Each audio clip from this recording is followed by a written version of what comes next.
क्योंकि सॉल्फेजियो फ्रीक्वेंसी कहा जाता है एक यूनिवर्सल स्केल है कि आप दुनिया में कहीं भी जाके इसको बजाओगे इंस्टेंटली आप नेचर के साथ सिंक में आ जाओगे। सा रे गा। और इनके जो नोटेशंस होते हैं वो दिखने में ऐसा ही लग रहा होता है जैसे पता नहीं कोई काले जादू की कोई बात हो रही है। मतलब नी रे गा है ना, तो नी रे गा रे सा। ये आपने ये खुद सुना भी होगा, लोग कहते हैं ना कि रूह की ग़िज़ा है मौसीकी। हाँ। इसका जवाब में लोग कहते हैं शैतानी रूहों की ग़िज़ा है। अब सॉल्फेजियो फ्रीक्वेंसीज का लेजेंड ये कहता है कि ये सबसे पुरानी फ्रीक्वेंसीज हैं जिस पे नेचर फंक्शन कर रही है। आपकी बॉडी में जो सबसे ज्यादा कुवत लगती है ना किसी काम को करने में, वो पत्थर उठाने में या मजदूरी में नहीं लगती, वो बोलने में लगती है। क्योंकि जब आप बात कर रहे हो ना, आपकी पूरी बॉडी से वाइब्रेशन खिंच के आपके मुंह से बाहर आ रही है। अब कहा यह जाता है कि जब एक इंसान बात करता है ना, और बिल्कुल आप दिल से जब बात करते हो, क्योंकि बात करने के भी दो तरीके हैं, जो आपके दिल से आवाज निकलती है वो 432 की फ्रीक्वेंसी पे निकल रही होती है। आज से 70-80 साल पहले तक कहा जाता था कि इन फ्रीक्वेंसीज को या इन स्केल्स को लिखा नहीं जा सकता। ये वो इल्म है जो सिर्फ सीना बसीना ट्रांसफर होता है। सूफियों में कहते हैं और रूहानियत में कहते हैं ना कि हर चीज अपनी इबादत में मशगल है। ये एक इंसान ही है जिसके पास ये काबिलियत है कि वो चूज कर सकता है कि मैं इबादत करूं या ना करूं। और एक इंसान वाहिद है जिसके ऊपर अल्लाह ताला ने ये गिफ्ट के तौर पे उतारा था कि तुम्हें अगर इबादत करनी है तो तुम नमाज पढ़ो या तुम सजदा करो। ये तुम्हें और किसी मखलूक में नहीं मिलेगा दोस्त। जैसे अगर अभी हम यहाँ बैठे हैं ना और मैं ड्रम बजाना शुरू कर दूं, ना चाहते हुए भी आपका पाँव हिलेगा। और अगर कोई नाबालिग बच्चा है ना, वो तो पूरा झूमना ही शुरू हो जाएगा। अहमद वो नाम है जो हमारे प्यारे नबी सल्लल्लाहु अलैहि वसल्लम को दिया गया था आसमानों पे, और वहां पे उनका वही नाम लिखा हुआ है। बल्कि यहाँ तक कहा जाता है, रवायत में है कि हजरत आदम अलैहिस्सलाम को जब दुनिया में फेंका गया तो 300 साल तक उन्होंने तौबा की थी, लेकिन उनकी तौबा कबूल नहीं हो रही थी। जब 300 साल तक उन्होंने जिद्दत की तो अल्लाह ताला ने उनके दिल में ये ख्याल डाला कि बिस्मिल्लाह रहमान रहीम पढ़ के दुआ करो, फिर तुम्हारी दुआ कबूल होगी। सूरह बकरा सिर्फ आपने दिन में एक दफा पढ़ दी ना, तो अगले 24 घंटे तक आपके साथ कुछ बुरा हो ही नहीं सकता। अस्सलाम वालेकुम, क्या हाल है आपके? उम्मीद करता हूँ आप सब खैर खैरियत से होंगे। बैठक है एक और सेशन के साथ आपकी खिदमत में हाजिर हैं और हमारे साथ हैं इस वक्त फैन फेवरेट या सब्सक्राइबर फेवरेट जनाब तलत चौधरी साहब। तलत साहब, क्या हाल है आपके? जी अल्लाह का बहुत करम है, बहुत बहुत शुक्रिया पूछने के लिए। जी, आज हम मुख्तलिफ मौज़ूआत पे बात करेंगे। हमने जो लास्ट पॉडकास्ट की थी उस पर हमने बात किया था साउंड फ्रीक्वेंसीज़ पे कि वो इंसान पे किस तरह से असरअंदाज होती हैं, दुनिया में क्या चल रहा है, कौन सी साजिशें चल रही हैं, कौन से प्रोजेक्ट्स चल रहे हैं, इस तमाम पे आज की वीडियो में बात करेंगे। तो चले आएँ, बिस्मिल्लाह करते हैं। जी तलत भाई, आप बताएं क्या हाल है आपके? सर बेहतरीन है, अल्लाह का करम है, मैं तो कांट कंप्लेन, चीज़ें अच्छी ही जा रही हैं। अब तो नया साल शुरू हो गया। मैं वैसे साल मनाता नहीं हूँ, लेकिन न्यू स्टार्टिंग हो रही है। एक सर्कल ही तो कंप्लीट हुआ है। मेरी आज तक वैसे ये समझ में आया नहीं, आपने मीम में भी देखा होगा वो हाँ, एक चक्कर मुकम्मल होने पे सारे इंसान जो है ना खुशी मना रहे हैं। एग्जैक्टली। कोई बड़ी सिविलाइजेशन दुनिया में आती होगी, वो ये देखती होंगे क्या पागलों वाली हरकतें कर रहे हैं और वापस चले जाते होंगे। अच्छा, नए साल से सीधा आज के साल पे आते हैं वापस। तलत भाई, लास्ट टाइम जो हमने एक वीडियो बनाई थी वो बड़ी बेहतरीन वीडियो थी, बड़ी लोगों ने पसंद भी की। तो वहाँ आपने जिक्र किया था साउंड फ्रीक्वेंसीज़ का। तो उसके बाद मैंने काफ़ी सारा सर्च करना शुरू कर दिया, भाई क्या गेम होता है, कहाँ चल रहा है, क्या चीज़ चल रहा है। तो एक बहुत ही इंटरेस्टिंग जो चीज़ मुझे मिली उसमें वो थी सॉल्फेजियो फ्रीक्वेंसीज़। सॉल्फेजियो फ्रीक्वेंसीज मैं आपसे सुनना चाहूँगा, देखें वो इंटरनेट पे लिखी हुई चीज़ अलग होती है, लेकिन जो बंदा इस पे काम करता रहा हो या इस गेम के अंदर हो, उससे सुनी हुई बात अलग होती है। तो मैं आपसे सुनना चाहूँगा कि ज़रा डिटेल में बताएं कि सॉल्फेजियो फ्रीक्वेंसीज़ क्या होती हैं, क्या काम करती हैं और क्यों होती हैं। मैं अपना एक्सपीरियंस बताने से पहले थोड़ा सा एक इंट्रोडक्शन दे दूं, क्योंकि सॉल्फेजियो फ्रीक्वेंसीज जो हैं ये आपको क्रिश्चियनिटी में ज़्यादा मिलेंगी। क्योंकि प्रॉब्लम ये था कि जब एम्परर कॉन्स्टेंटीन ने क्रिश्चियनिटी को पेगनिज्म के साथ मर्ज करने की कोशिश की थी ना, कि उसका एम्पायर ना टूटे, तो उसमें कुछ ऐसे स्टेप्स थे, कुछ ऐसे रिचुअल्स थे जो उसने क्रिश्चियनिटी के साथ मर्ज कर दिया। आप कभी भी चर्च में जाते होंगे, आप देखते होंगे कि वहाँ पे क्वायर बैठा हुआ होता है, बहुत सारे लोग एक साथ खड़े होकर हिम्स पढ़ रहे होते हैं, ठीक है ना। अब ये जो हिम्स पढ़े जाते हैं ये सॉल्फेजियो फ्रीक्वेंसी में पढ़े जाते हैं। बहुत सिंपल करके बताऊं तो म्यूज़िक के स्केल्स होते हैं, ठीक है ना। आपने अगर पियानो पे देखना सबसे आसान होता है। आप पियानो में देखेंगे तो 12 कीज़ होती हैं, 7 सफ़ेद होती हैं, 5 काली होती हैं और वो रिपीट हो रही होती हैं। ये बेसिकली कहलाते हैं ऑक्टेव्स, कि वही फ्रीक्वेंसी है, उसके मल्टीपल्स हैं। वो जैसे जैसे आप मल्टीपल्स में ऊपर आते जाओगे तो भारी आवाज़ जो है बारीक होती जाती है। मतलब यूँ समझ ले बंदा सेम है, उसका लेवल अप होता जा रहा है। ये जो लेवल अप हो रहा है ना सर, ये एक सर्टेन फ्रीक्वेंसी का हो रहा है जिसके ऊपर मल्टीप्लायर लग रहा है। अब सॉल्फेजियो फ्रीक्वेंसीज़ का लेजेंड ये कहता है कि ये सबसे पुरानी फ्रीक्वेंसीज़ हैं। ये वो फ्रीक्वेंसीज़ हैं जिस पे नेचर फंक्शन कर रही है। जैसे बिजली है ना, बिजली कहते हैं 220 वोल्ट पे चल रही है, 440 वोल्ट पे चल रही है। अब इसको दिमाग में रखिए, जिस तरह 440 वॉल्ट की बिजली है, वैसे 432 वॉट की एक एनर्जी है जो अर्थ की मूवमेंट से जनरेट हो रही है, जिसको लाइफ की एनर्जी कहा जाता है। ये अब इस पॉइंट पे आ चुकी है कि 432 की फ्रीक्वेंसीज अब साउंड बाथ में इस्तेमाल होती हैं। साउंड बाथ मैं सिंपल करके बताता हूँ। आपने वो देखा है टिबेटन मॉन्क्स होते हैं, वो बैठ के बाउल को यूं घुमा रहे होते हैं। फिर आपने देखा होगा वो बुद्धिस्ट होते हैं, बैठ के चांट्स कर रहे होते हैं। अब कहा यह जाता है कि जब एक इंसान बात करता है ना, और बिल्कुल आप दिल से जब बात करते हो, क्योंकि बात करने की भी दो तरीके हैं, एक तो जो आपने सुना है, कहा है, ये दूसरे को पटाना है, उसके लिए बोल रहे हो, और एक है जो बिल्कुल आपके दिल से निकल रहा है। तो जो आपके दिल से आवाज़ निकलती है वो 432 की फ्रीक्वेंसी पे निकल रही होती है। और इसलिए आप नोटिस करोगे कि जब आपको कोई ऐसा बंदा मिल जाए जिसको आपको थोड़ा सा भी लगे कि ये मेरी बात सुनने के लायक है, जब आप कॉन्वर्सेशन स्टार्ट करते हो तो ऐसा लगता है कि कुछ सिंक हो गया है, Exactly. जैसे कुछ कनेक्शन बना है। True. तो बाय डिफ़ॉल्ट इंसान मेजॉरिटी जो है वो सारे के सारे 432 की फ्रीक्वेंसी पे ही बोल रहे हैं। अब इस 432 के स्केल के अंदर जैसे जैसे आप प्रोग्रेशन में जाते हो, हिंदुज़म इसको आपके हिंदू राग्स होते हैं, उसमें इसके लिए वर्ड यूज़ किया जाता है आरो और अवरो। आरो का मतलब है आप असेंड कर रहे हो, ऊपर जा रहे हो, सही। और अवरो का मतलब है आप नीचे की तरफ आ रहे हो। अब तकरीबन आज से 70-80 साल पहले तक कहा जाता था कि इन फ्रीक्वेंसीज़ को या इन स्केल्स को लिखा नहीं जा सकता। ये वो इल्म है जो सिर्फ सीना बसीना ट्रांसफ़र होता है, क्योंकि इस फ्रीक्वेंसी पे आपको बैठ के एक तरह से मेडिटेट करना है। सही। आपने देखा होगा पुराने ज़माने के जो इंस्ट्रूमेंट्स होते हैं, हार्प को निकाल के ज़्यादातर इंस्ट्रूमेंट्स में आपको 2 या 3 तार ही दिखेंगे, वो टाइन टाइन टून कर रहे ऐसा ही है। हो, और उन्हीं 3 तारों की वाइब्रेशन को साइड पे रख के उसके ऊपर जब कोई कलाम पढ़ना शुरू करता था तो पब्लिक उसकी तरफ अट्रैक्ट होना शुरू हो जाती थी। तो वो जो 3 तार हैं वो सॉल्फेजियो फ्रीक्वेंसी की पहले 3 फ्रीक्वेंसीज हैं। इसमें सबसे लो वाली जो है वो 170 करके कुछ होती है, 174 से स्टार्ट होता है इसका, 932 तक जाती है। फिर ये बड़ी बेसी सी साउंड होती है, भारी साउंड होती है। अगर मैं रेप्लिकेट करने की कोशिश करूँ तो इस तरह की फ्रीक्वेंसी होती है। तो जिस तरह राग की प्रैक्टिस कर रहे हो तो स्टार्ट इसी आवाज से होता है उनका बस इस वर्ड को याद रखिएगा, राग पे हम आएंगे थोड़ी देर में। ओके। क्योंकि सॉल्फेजियो फ्रीक्वेंसी कहा जाता है एक यूनिवर्सल स्केल है कि आप दुनिया में कहीं भी जाके इसको बजाओगे, इंस्टेंटली आप नेचर के साथ सिंक में आ जाओगे। आपके जिस्म की जितनी बीमारियां हैं वो सारी गायब हो जाएंगी। मैं एक एग्जाम्पल देता हूँ राग पे जाने से पहले, क्योंकि राग मेरा फेवरेट टॉपिक है। उस पर तो अगर आपने मुझे छेड़ दिया आपको फिर मुझे रोकना पड़ेगा। आपकी तार छेड़ेंगे सर, बिल्कुल छेड़ेंगे सर। अच्छा, राग जो है वो स्केल नहीं है। ओके। राग जो है वो एक तरह का नोटेशन है जो एक खास एंटिटी को इन्वोक करने के लिए यूज होता है।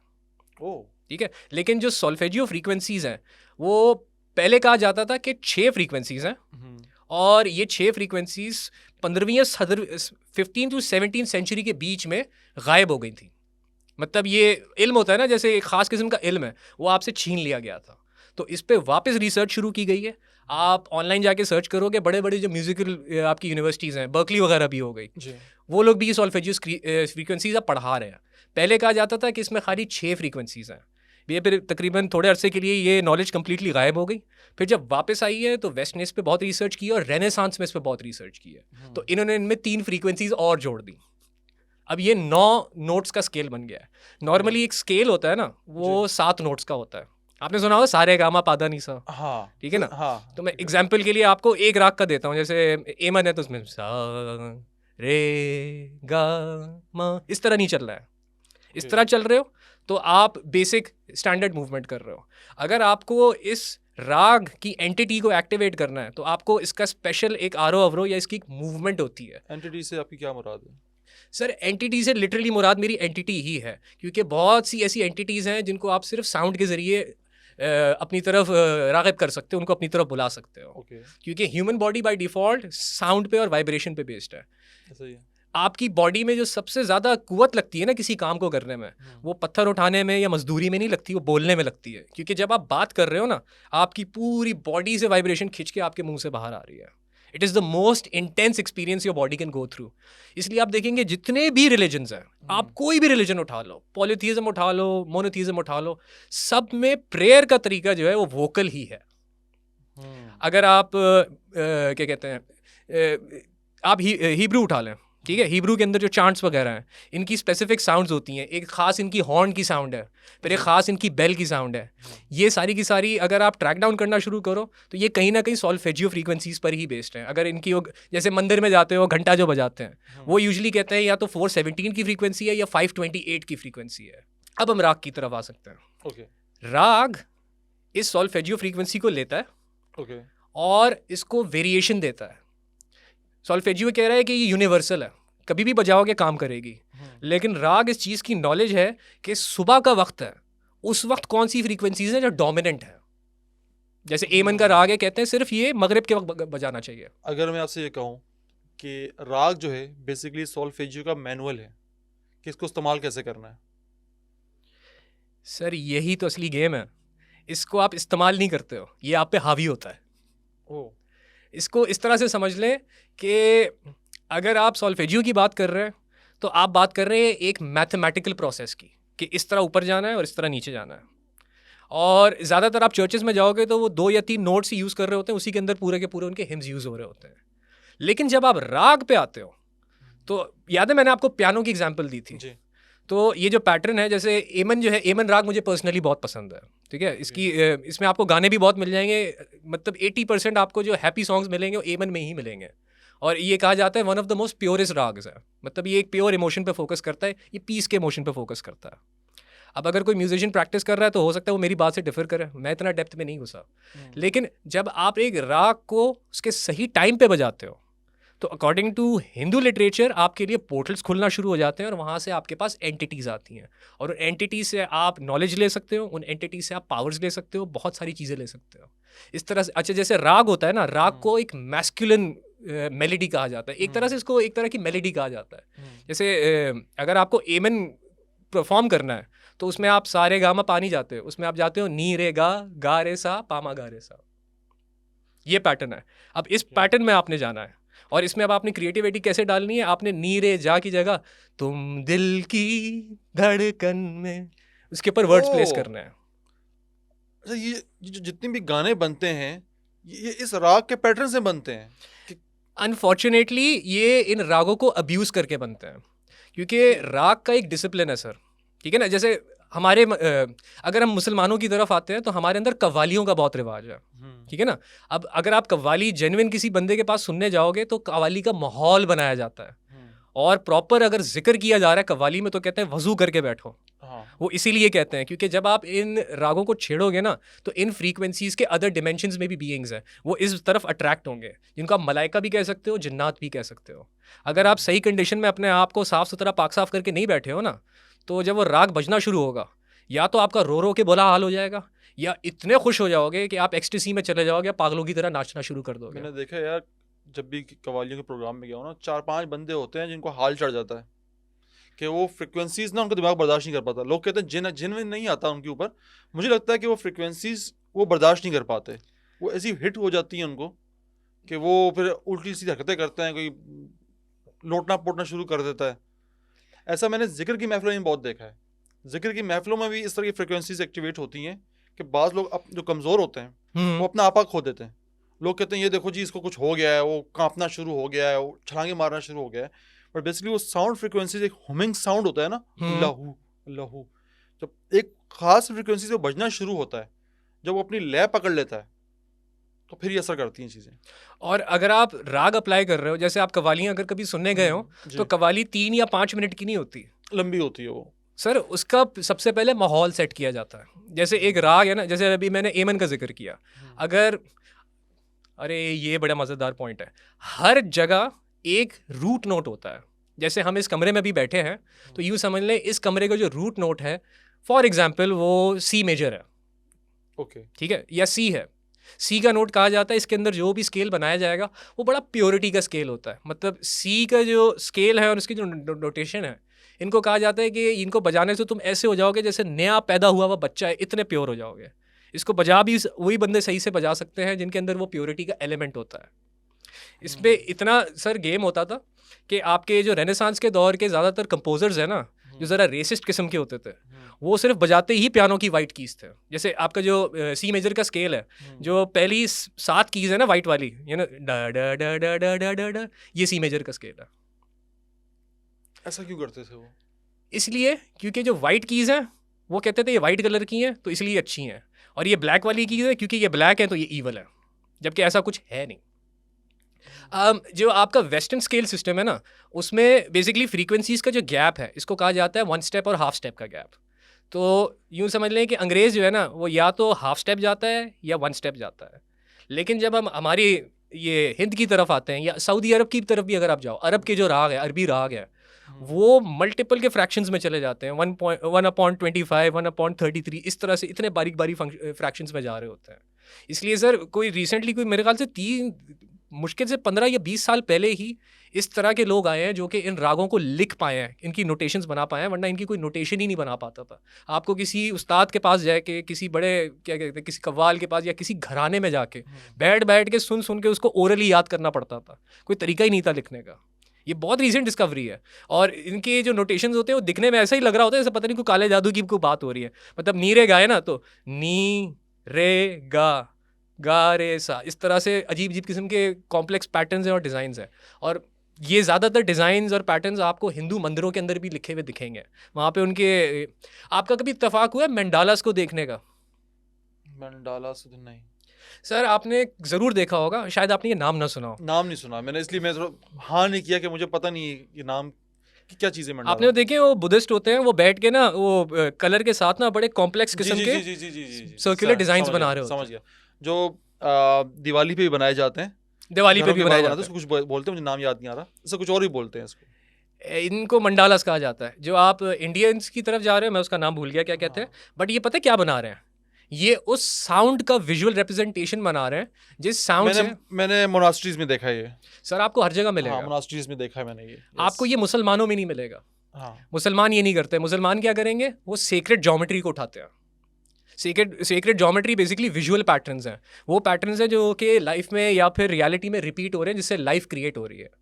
लेकिन साउंड और वाइब्रेशन की जो साइंस है, वो साइंस उसको अब कहा जा सकता है क्योंकि अब खुद इसके ऊपर रिसर्च शुरू हो चुकी है। इसके ऊपर एक पूरी फील्ड बन गई है जिसको सेमेटिक्स कहते हैं, जिसमें मतलब बैचलर्स भी है, मास्टर्स भी है। वो सिर्फ इस चीज़ की रिसर्च है कि जो साउंड बज रही है वो दिखने में कैसी है।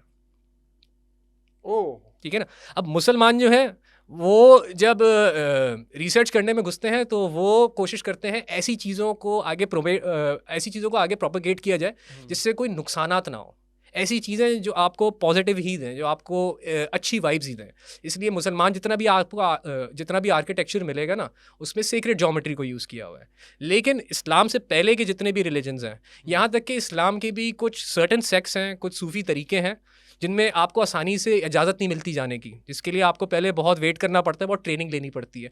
फिर वो जाके आपको बिठा के जो है ना रागों के साथ जो है जिक्र करना सिखाते हैं। वो इसीलिए आपको पहले इतना ट्रेन करते हैं, वेट कराते हैं, क्योंकि अगर आपके जो अंदर इमोशंस प्रोड्यूस हो रहे हैं वो परफेक्ट अलाइनमेंट में नहीं है ना, और आपके सामने एक राग बचेगा। जैसे फॉर एग्जाम्पल मेरे अंदर सुकून नहीं है, ठीक है, और मैं एक ऐसा राग सुनना शुरू कर दूँ जो बहुत डिप्रेसिंग है, तो वो मेरे साथ परफेक्टली जाके अलाइन हो जाएगा और मेरे अंदर जो सुकून मिसिंग है ना उसको वो फिल करना शुरू कर देगा। एक गड्ढा है मेरे अंदर, ठीक है ना, एक चीज़ है जिसकी मुझे तलब है और वो साउंड से फिल की जा सकती है। आपने ये खुद सुना भी होगा, लोग कहते हैं ना कि रूह की ग़िज़ा है मौसीकी। हाँ, इसका जवाब में लोग कहते हैं शैतानी रूहों की ग़िज़ा है। असल में आज के ज़माने में जब म्यूज़िक सुन रहे हैं ना, वो ना सॉल्फेजियो फ्रीक्वेंसी को फॉलो कर रहा है, ना वो अर्थ की ट्यूनिंग पे चल रहा है। अब आपको जो म्यूज़िक मिलता है वो 440 हर्ट्ज़ पे ट्यून्ड होता है। उसकी सिंपल वजह ये है कि जब आप 440 को अपना बेस बना के, रूट नोट बना के उसमें से आप स्केल्स निकालते हो ना, 440 बेसिकली एक ही ट्यूनिंग होती है। आपने सुना होगा 7 नोट्स होते हैं, CDEFGABC। तो जब भी कोई स्केल बनाया जाता है तो उसका जो ए नोट है most of the time A note को जो है उसका रूट नोट लिया जाता है। अब अगर आप नेचर से ट्यूनिंग पकड़ रहे हो तो आप ए के नोट को 432 पे ट्यून कर, आपके पास गिटार है ना, उसमें 6 स्ट्रिंग जा रहे हैं, तो उसमें जो ए की ट्यूनिंग है उसमें उसको आपने किया 440 पे, तो फिर उसके बाद आप बी पे आएंगे या सी पे आएंगे ना, तो कैलकुलेशन बहुत आसान हो जाती है करना। क्योंकि अगर आप 432 पे ट्यून कर रहे हो ना, तो फिर आप उसके मल्टीपल्स लगाना शुरू करो, वो इन्फिनिटी तक जाते हैं, वो पे रुकते ही नहीं है। वो पे कंट्रोल करना और उसको समझना और आगे समझाना बड़ा मुश्किल हो जाता है। इसलिए मेजॉरिटी आपको, अब मैं ये बिल्कुल साइंटिफिक पॉइंट ऑफ व्यू से आपको कह रहा हूँ कि 440 हर्ट्ज़ पे म्यूज़िक को इसलिए ट्यून किया जाता है ताकि यूनिवर्सली उसको सुनना आसान हो जाए। अगर आप रागों की तरफ जा रहे हैं या सॉल्फेजियो फ्रीक्वेंसीज की तरफ जा रहे हैं, सॉल्फेजियो आप पे सबसे परफेक्ट तब काम करेगी जब आप नेचर में बैठ के इसको सुनोगे, क्योंकि सॉल्फेजियो लिटरली नेचर की फ्रीक्वेंसी है। जो भी लाइफ क्रिएट हो रही है 432 हर्ट्ज़ पे सिंक में हो रही है, तो नेचर ऑलरेडी 432 की फ्रीक्वेंसी आपकी एक तरह से प्रोड्यूस कर रही है। सूफियों में कहते हैं और रूहानियत में कहते हैं ना कि हर चीज़ अपनी इबादत में मशगल है। हाँ हर चीज़ अपनी एक फिक्स्ड इबादत में लगी हुई है और वो उससे बिल्कुल नहीं हिल रही। ये एक इंसान ही है जिसके पास ये काबिलियत है कि वो चूज़ कर सकता है कि मैं इबादत करूँ या ना करूँ। आप इसको लिटरली साइंटिफिक टर्म्स में ट्रांसलेट करो ना, तो जिसको आप इबादत कह रहे हो वो वाइब्रेशन में ट्रांसलेट होता है। जितनी भी मखलूक़ात हैं या जितने भी एलिमेंट्स हैं दुनिया में, वो सारे के सारे सर्कुलर मोशन में मूव कर रहे हैं।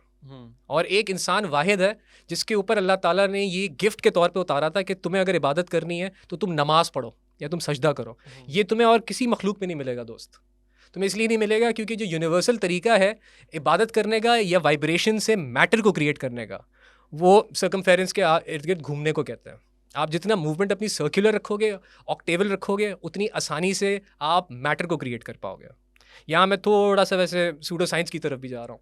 अब अगर आपने 440 पे म्यूज़िक बनाया ना, तो आपके ऊपर ये रागों वाली लिमिटेशन नहीं लगती, आपके ऊपर सॉल्फेजियो वाली लिमिटेशन नहीं है। सॉल्फेजियो को प्रैक्टिस करना है, उसके लिए पहले माहौल बनाना ज़रूरी है, साफ़ सुथरा पाक माहौल हो, आपके साथ जो बैठ के गा रहे हो उनकी भी इमोशंस ट्यूनिंग में हो, सारे इमोशंस उनके लेवल हो। ये नहीं कि किसी के अंदर गम ज़्यादा है या किसी के अंदर हैप्पीनेस ज़्यादा है, सब एक लेवल पे होंगे तो फिर वो जेन्युइन फील आएगी। जिसको मतलब क्रिश्चियंस कहते भी है ना कि हम संडे को जो चर्च मास के लिए जाते हैं, उसके बाद ऐसा लगता है जैसे हमारे सारे गम निकल गए। वो जो चर्च के हिम्स हैं, जो राइम्स हैं, वो सारे के सारे यूँ समझे शाना बरशाना सीना बसीना 432 की फ्रीक्वेंसी पर ही चले आ रहे हैं। लेकिन अगर आप स्पॉटिफाई पे कोई म्यूज़िक लगाओगे या यूट्यूब पे लगाओगे, या आप कोई भी म्यूज़िक आप उठा लो जो 50s या 60s के बाद का बना हुआ है, ये मेन जो इन्होंने पंगा डाला था अराउंड मिड ऑफ 60 डाला था, अगर मैं सही बोल रहा हूँ, मैं गलत भी हो सकता हूँ, क्योंकि 50s 60s में इन्होंने ये ख़ास तौर पे यूनाइटेड स्टेट्स ने ये रियलाइज़ करना शुरू किया था कि सबसे आसान तरीका किसी को इन्फ्लुएंस करने का ना, वो साउंड है। जैसे अगर अभी हम यहाँ बैठे हैं ना और मैं ड्रम बजाना शुरू कर दूँ या तबला बजाना शुरू कर दूँ, ना चाहते हुए भी आपका पाँव हिलेगा। और अगर कोई नाबालिग बच्चा है ना, वो तो पूरा झूमना ही शुरू हो जाएगा। ऐसा ही है, क्योंकि वो जो रिदम मैं बजा रहा हूँ, वो रिदम ऑलरेडी आपकी बॉडी में कहीं ना कहीं एग्जिस्ट करती है। उसको एक्टिवेट कर रहा है। इसको हमारी ज़बान में ठाट कहते हैं। हमारी ज़बान मतलब हमारा जो हिंदुस्तानी कल्चर है। ओके। क्योंकि मैं अगेन, मुझे माफ़ कीजिएगा, मैं बार बार हिंदूज़ को रेफ़र करता हूँ, लेकिन हम बेसिकली पाकिस्तानी हैं, और पाकिस्तान बनने से पहले हमारे जो आबाओ अजदाद थे वो इसी कल्चर के इन्फ्लुएंस के अंदर तो थे। यही था ना, इसलिए इनसे हमें रिलेट करना आसान है और इनको समझना आसान है। आप यकीन करेंगे, मेरे लिए राग समझना ज़्यादा आसान था with respect to western music, क्योंकि मैंने बचपन में अब्बा को कवालियाँ सुनते हुए इतना सुना हुआ था। फिर पाकिस्तानी फिल्मों का जब म्यूज़िक होता था, उनमें आप क्या करते थे, अब आप एक राग है ना सर, उसको आप स्टार्ट करोगे तो पहले 5 या 10 मिनट आप सिर्फ रूट नोट बजाते रहोगे। आप यूट्यूब पे देखिएगा, जो क्लासिकल सिंगर्स होते हैं ना, बैठे होते हैं, जब वो कोई चीज़ पढ़ना शुरू करते हैं तो पहले 2-3 मिनट तक वो एक ही नोट बजा रहे होते हैं। सर आप यही करते रहते हैं। ऐसा ही है। नुसरत फ़तेह अली खान साहब की बहुत सारी वीडियोस हैं यूट्यूब पे कि वो पूरा हारमोनियम को भी पूरा ट्यून कर रहे होते हैं, उसकी नोट्स चेक कर रहे होते हैं, कौन सा नोट प्ले होगा, फिर साथ साथ वो राग भी चल रहा होता है। मतलब कुछ 15-20 मिनट का प्रोग्राम स्टार्ट होने से पहले उनका वार्म अप होता है। वो वार्म अप जो है उसको हमारी लैंग्वेज में, सकाफत में कहा जाता है माहौल। ओके। कि माहौल बना रहा है, सारे आसपास जितनी भी चीज़ें उन सबको एक ही ट्यूनिंग पे लेके आ रहा है कि सबका रूट नोट सेम हो। अगर सबका रूट नोट सेम होगा ना, और फिर वो अपना ऑक्टेव चेंज करेगा, तो जब वो हाई नोट पे जाएगा आपकी चीखें निकल जाएंगी, और जब वो लो नोट पे जाएगा आपका डर से बुरा हाल हो जाएगा। हाई नोट पे जाके नेगेटिव चीखें नहीं निकलेंगी, हैप्पीनेस के बेस पे निकलेंगी, क्योंकि जितना आप लोअर नोट की तरफ जा रहे हो ना, उतना आप डिमोनिक फ्रीक्वेंसीज को ट्रिगर कर रहे हो, और जितना आप हायर फ्रीक्वेंसीज की तरफ जा रहे हो उतना आप मलाइका को और एंटिटीज़ को ट्रिगर कर रहे हो। एंटिटीज़ के अंदर एक बहुत बड़ी कैटेगरी आ जाती है उन सारी, अब इनको क्या बोल सकता हूँ मैं, हम इनको इंडियन एंटिटीज़ कह लेते हैं for the sake of conversation. जैसे अगर एक हिंदू है, उसको अटैचमेंट है बहुत ज़्यादा शिव के साथ, तो वो बैठ के वो राग पढ़ेगा जिनके अंदर शिव की फ्रीक्वेंसी जो है वो सेट की हुई है। अगर आपको याद हो, फ्रीक्वेंसी से क्या मुराद है? सर 3 फ्रीक्वेंसीज हैं अकॉर्डिंग टू हिंदू रिलीजन, जो कि ओम से निकल रही हैं, जिसमें आपकी क्रिएशन की फ्रीक्वेंसी है जो ब्रह्मांड की फ्रीक्वेंसी है, फिर आपकी यूनिवर्स को स्टेबलाइज करने की फ्रीक्वेंसी है, यानी जो भी चीज़ चल रही है वो एज इट स्टेबल चलती रहे, टूटे ना, ये विष्णु की फ्रीक्वेंसी है। और तीसरी फ्रीक्वेंसी जो कहा जाता है वो शिव की फ्रीक्वेंसी है। शिव की फ्रीक्वेंसी, ये इसकी बड़ी एक करप्टेड इंटरप्रिटेशन है। ये डिस्ट्रक्शन की फ्रीक्वेंसी नहीं है, ये डीकंस्ट्रक्शन की फ्रीक्वेंसी है कि आपने एक चीज़ बनाई है, अब उसका टाइम पूरा हो गया है, अब वो अपना फॉर्म चेंज करेगी, तो फॉर्म चेंज करने के लिए आपको उसको तोड़ना खोलना ज़रूरी है। तो उसको खोलने की जो साइंस है और उसके लिए जो एनर्जी चाहिए होती है, वो हिंदुइज्म में कहा जाता है कि शिव से आती है। जबकि अगर आप कॉमन सेंस लगाएं तो ये 3 फ्रीक्वेंसीज ओम से निकल रही हैं। क्रिएटर से। अगर आप डायरेक्ट ओम के ऊपर अपनी ट्यूनिंग कर लो तो आप ब्रह्मा, विष्णु और शिवा तीनों फ्रीक्वेंसीज को मास्टर कर सकते हो। लेकिन क्योंकि अनफॉर्चुनेटली आजकल ना तो इस्लाम प्रॉपर्ली टीच किया जा रहा है, ना हिंदुइज्म सही से टीच किया जा रहा है। जो बंदा सही से हिंदुइज्म पढ़ेगा वो ये समझ जाएगा कि सबसे बड़ा जो टेम्पल है ब्राह्मण का, वो पत्थर का टेम्पल नहीं है, वो ये आपकी बॉडी है। क्योंकि ब्रह्मांड जो है वो आपकी बॉडी के अंदर ऑलरेडी क्रिएटेड है, अंदर ऑलरेडी मौजूद है। इसलिए कोई भी ऐसा शख्स दुनिया में जब आता था अकॉर्डिंग टू रामायण या महाभारत, जिसके अंदर विष्णु की फ्रीक्वेंसी प्रोमिनेंट होती थी या शिव की फ्रीक्वेंसी प्रोमिनेंट होती थी, तो आसपास के सारे लोग कहना शुरू हो जाते थे शिव का अवतार है या विष्णु का अवतार है, या अब जो कहते हैं कि जो आखिरी अवतार इनके हिसाब से आना है कल्कि का अवतार आना है। अब आप मज़े की बात ये कि आप कल्कि के जो फीचर्स डिफाइंड हैं, क्योंकि उनकी जो संस्कृत में लिखा है उसको आप ट्रांसलेट करते हो ना, तो कल्कि का नाम उर्दू में अहमद बनता है, उर्दू में भी और अरबी में भी। और आपने ये ऑलरेडी कहीं ना कहीं ज़रूर पढ़ा होगा। मैंने पूरी वीडियो बनाई है इस पे से। तो बताएं सर, अहमद की खासियत क्या है? अहमद वो नाम है जो हमारे प्यारे नबी सल्लल्लाहु अलैहि वसल्लम को दिया गया था आसमानों पे, और वहाँ पे उनका वही नाम लिखा हुआ है। बल्कि यहाँ तक कहा जाता है, रवायत में है कि हज़रत आदम अलैहिस्सलाम को जब दुनिया में फेंका गया तो 300 साल तक उन्होंने तौबा की थी, तौबा किए जा रहे थे, माफ़ी मांगे जा रहे थे, लेकिन उनकी तौबा कबूल नहीं हो रही थी। जब 300 साल तक उन्होंने जिद्दत की तो अल्लाह ताला ने उनके दिल में ये ख्याल डाला कि बिस्मिल्लाह रहमान रहीम पढ़ के दुआ करो, फिर तुम्हारी दुआ कबूल होगी। और कहते हैं जब बिस्मिल्लाह पढ़ के उन्होंने दुआ करना शुरू की तो उनको याद आया कि मैंने अर्श के करीब कहीं पे अहमद लिखा हुआ देखा था। उन्होंने फिर उस अहमद का वास्ता दिया कि या अल्लाह तूने अभी अहमद को जब बनाना है, मैं उसका वास्ता देता हूँ कि मेरी जो है ना मेरी गलतियाँ माफ़ कर दे, मेरे गुनाहों को माफ़ कर दे। तो उनकी दुआ कबूल हुई थी। अब जिसको आप अहमद कह रहे हो ना, उसको हिंदुइज्म में कल्कि कहा जा रहा है और कल्कि आ रहा है शिव के कनेक्शन से कि ये आएंगे, ये हर चीज़ को डीकंस्ट्रक्ट करके वापस नेचुरल फ्रीक्वेंसीज पे सॉल्फेजियो वाली स्कूल ऑफ थॉट के ऊपर लेके आएंगे। और आप नोटिस करो जब इस्लाम आया, इस्लाम ने ये किया, इस्लाम ने कहीं ये नहीं कहा कि म्यूज़िक हराम है, इस्लाम ने कहा खुमर हराम है। अब ये एक आम इंसान के लिए ना एक लिटमस टेस्ट की तरह होना चाहिए, इंडिकेटर की तरह होना चाहिए कि कोई भी ऐसी फ्रीक्वेंसी, कोई भी ऐसी साउंड, कोई भी ऐसी वाइब्रेशन जो आपको अपनी तरफ खींच रही है कि आप उसको सुन रहे हो तो मज़ा आ रहा है, जैसे ही उसको बंद कर रहे हो तो एक चिड़चिड़ाहट आ रही है तबीयत में, यानी एक तरह से आप उस पर एडिक्ट हो रहे हो। बाय डिफ़ॉल्ट वो चीज़ आप पे हराम है। अगर एक म्यूज़िक है ना जिसको सुने बगैर आपसे दिन नहीं गुजारा जा रहा, तो उसमें और एक चरसी में या शराबी में कोई फ़र्क नहीं रह जाता, क्योंकि आपकी बॉडी जो है बाय डिफ़ॉल्ट वाइब्रेट कर रही है, आपका हार्ट जो है वो मूव कर रहा है। ये अलग अलग फ्रीक्वेंसीज हैं जो आपकी फिजिकल फॉर्म को एग्जिस्टेंस में रख रहे हैं, जो आपको सॉलिड रख रहे हैं। अब अगर आप बाहर से वो फ्रीक्वेंसी अपनी बॉडी को सुनाना शुरू कर दोगे तो आपकी बॉडी जनरली तौर पे वाइब्रेशन करना बंद कर देगी, क्योंकि हमारी बॉडी जो है ना बड़ी डम चीज़ है। कॉन्शियसनेस जो है ना वो अल्लाह ताला की देन है, जिसकी वजह से ये बॉडी इतना हम हाई लेवल पे लेके चले गए, वरना बाय डिफ़ॉल्ट हमारी बॉडी जिस इन्वायरमेंट में रखो उसके हिसाब से एडजस्ट होना शुरू हो जाती है। तो अगर आपने बाहर से इस फ्रीक्वेंसी को अपने अंदर डालने की आदत डाल ली, रेगुलर म्यूज़िक को सुनना शुरू कर दिया, तो आपकी बॉडी नेचुरली ये फ्रीक्वेंसी को प्रोड्यूस करना बंद कर देगी और आपको हमेशा अपने आप को नेचुरल फ्रीक्वेंसी पे लाने के लिए या काम होने के लिए दोबारा बैठ के मौसीकी को सुनना ही पड़ेगा। सर मुझे आपकी इस बात से ना सूरह इंसान की पहली आयत याद आ गई। सूरह इंसान वैसे मैंने नहीं पढ़ी हुई, बताएं प्लीज़। सर पहली आयत में अल्लाह पाक कहता है कि इंसान पे एक ऐसा वक्त आया था जब कोई काबिल ज़िक्र शय नहीं था। काबिल ज़िक्र शय, ठीक है। इब्तिदा में जैसे आपने कहा जब हम हमारे अंदर जब कॉन्शियस नहीं था, हम सिर्फ बॉडी थे, तो हम कोई कमाल शय नहीं थे, कोई काबिल ज़िक्र शय भी नहीं थे। ऐसी शय थी जिसका जिक्र हो ना हो कोई फ़र्क नहीं पड़ता। इसको डार्विनिज्म कहता है ना कि उस वक्त वो ह्यूमन एवोल्यूशन स्टार्ट हुआ था।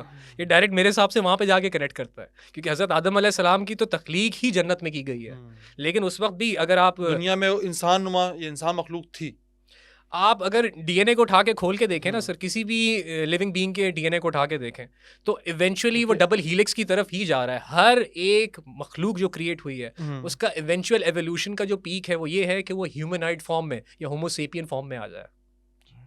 मैं यहाँ पे आपको ना वो जैसे मैं पूरा वो बताना चाहता हूँ कि वो रेफरेंस के साथ हो जाए ज़्यादा बेहतर है वो।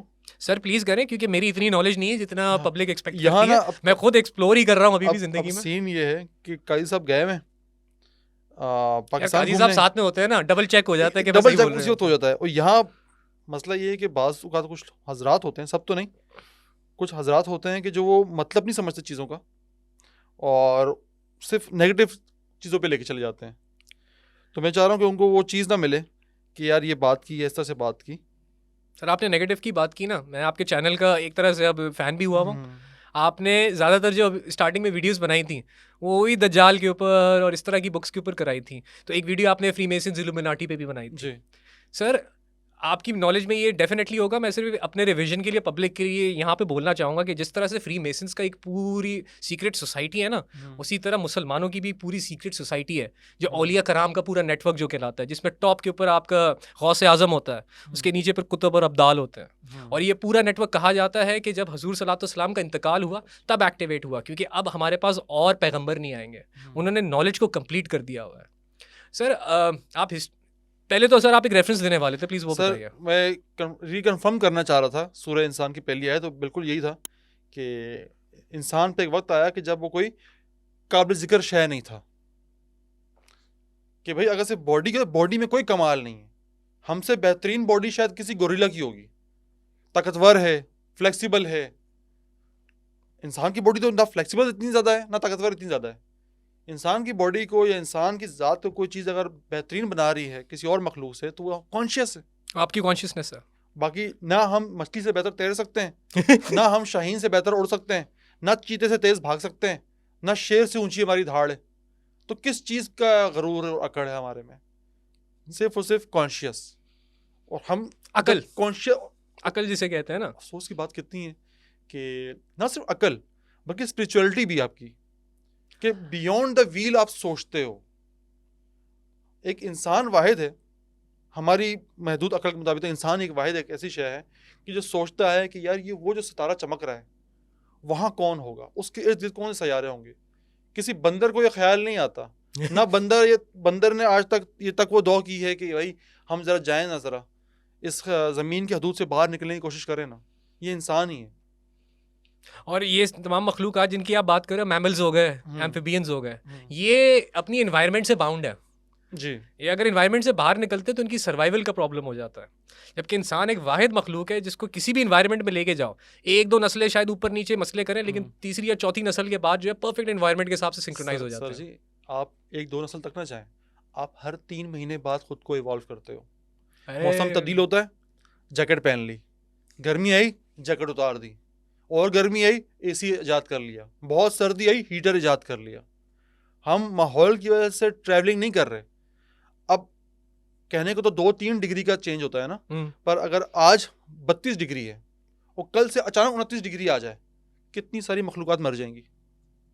कि सडन चेंज हुआ टेम्परेचर में, वो अपना माइग्रेशन नहीं कर सके, उस इलाके से निकल नहीं सके, और वो जो टेम्परेचर का सडन चेंज हुआ है वो उनके लिए नुकसानदेह, एक्सटिंक्ट हो जाएगी, तो वो ख़त्म हो जाता है। क्लाइमेट चेंज इसलिए बाकी चीज़ों के नुकसानदेह, पहाड़ों के लिए नुकसानदेह, समंदरों के लिए, जंगलों के लिए नुकसानदेह, इंसान के लिए सिर्फ इसलिए नुकसानदेह है कि इंसान इन चीज़ों के साथ जुड़ा हुआ है समहाउ, कि सैलाब आएंगे तो इंसान डूब जाएगा। बाकी इंसान को क्लाइमेट चेंज से फ़र्क नहीं पड़ता।